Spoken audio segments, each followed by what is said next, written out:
Bem-vindo a mais um clipe do Gutenberg.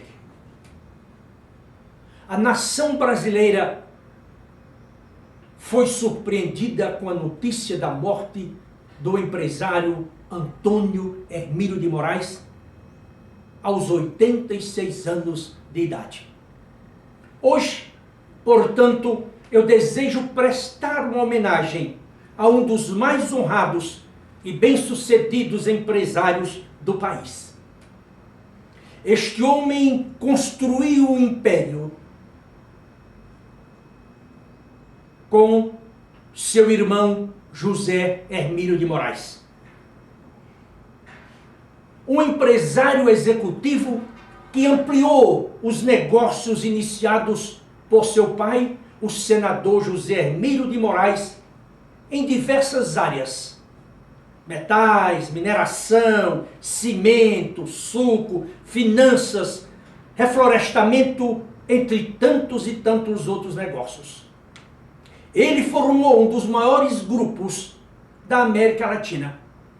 O seu grupo é respeitado no mundo inteiro e a sua empresa já ganhou inúmeros troféus, inúmeros prêmios, como a melhor empresa familiar do mundo.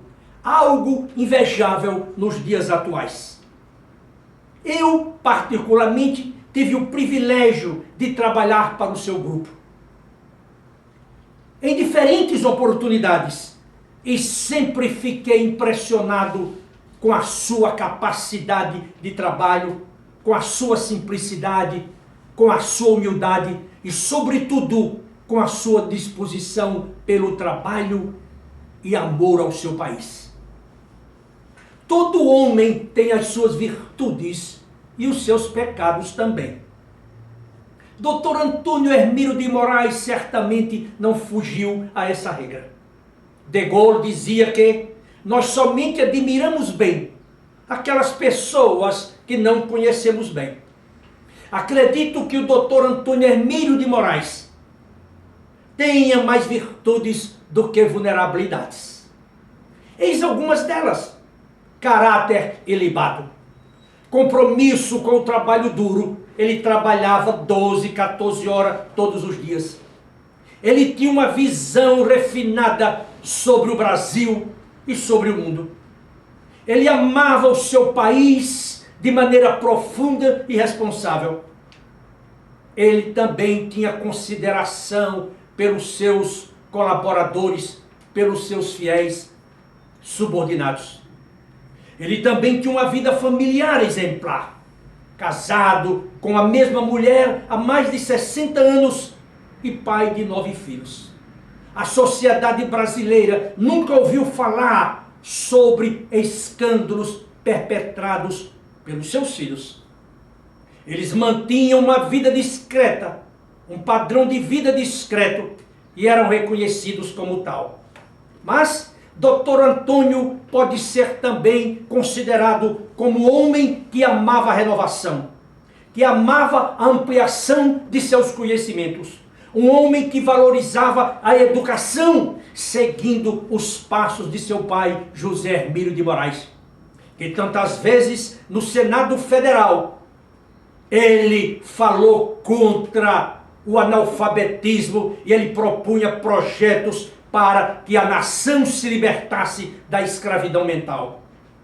Eu tive o privilégio de visitar o escritório do Dr. Antônio, o lugar onde ele trabalhava, um lugar espartano, eu até chegaria a dizer um lugar franciscano.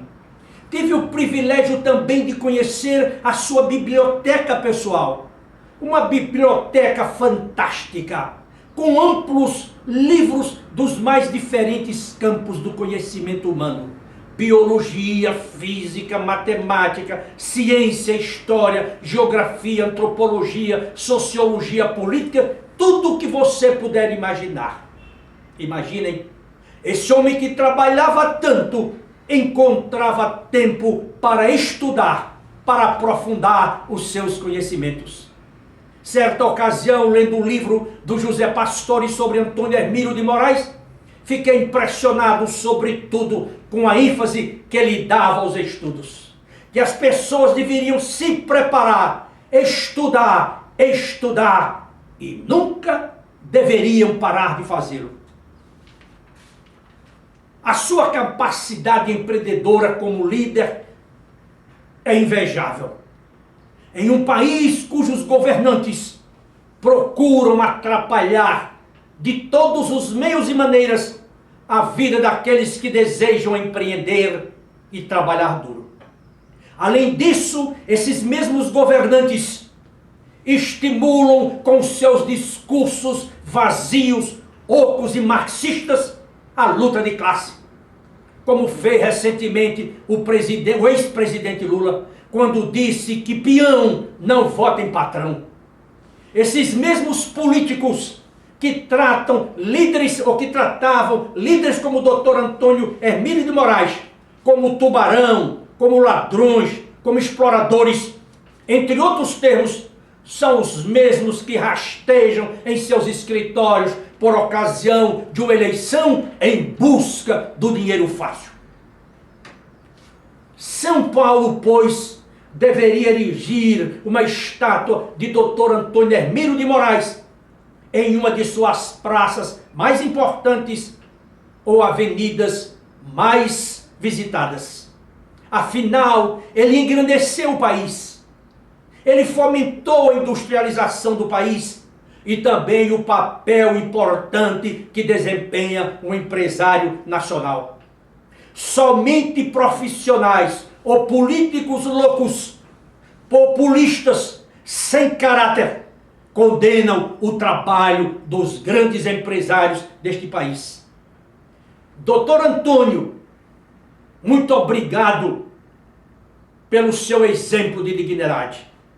Muito obrigado pela obra que legou ao país, principalmente o hospital, onde o senhor dedicou 40 anos de sua vida. Todos os domingos o senhor trabalhava no Hospital da Beneficência Portuguesa. E também quero lhe agradecer pelo amor que devotou ao seu país, pelo amor que devotou aos livros e, sobretudo, repito, pelo seu caráter. Eu lhe sou muito grato pela oportunidade que tive de trabalhar para algumas de suas empresas, bem como também desfrutar da companhia de alguns de seus filhos. Portanto, mais uma vez, muito obrigado ao senhor. Que Deus o acolha na sua misericórdia e graça. Que Deus o tenha em seus braços. E que a sua família continue sendo abençoada por Deus em tudo aquilo que faz. Que Deus, ainda na sua misericórdia, proteja a sua família. E que eles sigam os seus passos. Pois, se o fizerem, eles serão ainda mais bem-sucedidos.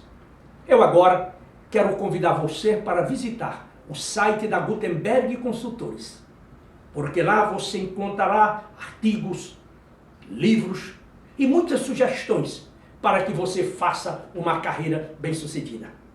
O meu site é gutenberg.com.br. Não esqueça de colocar www antes. E o meu e-mail, macedo@gutenberg.com.br.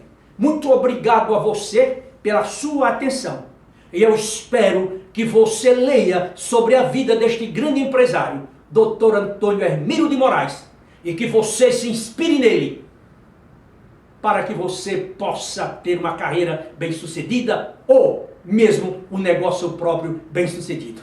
Muito obrigado mais uma vez e eu espero encontrá-lo no próximo clipe, se Deus assim o permitir. Até lá!